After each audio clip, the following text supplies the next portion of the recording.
10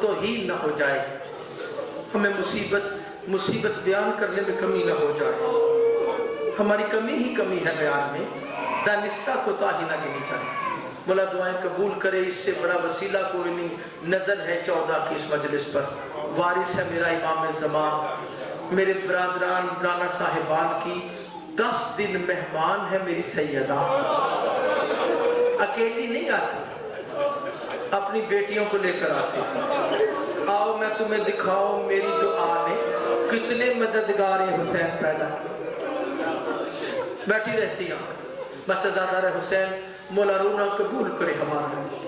مجھے نہیں پتا کتنا دکھ تھا سرکار حسین علیہ السلام، اندازہ نہیں کر سکتے.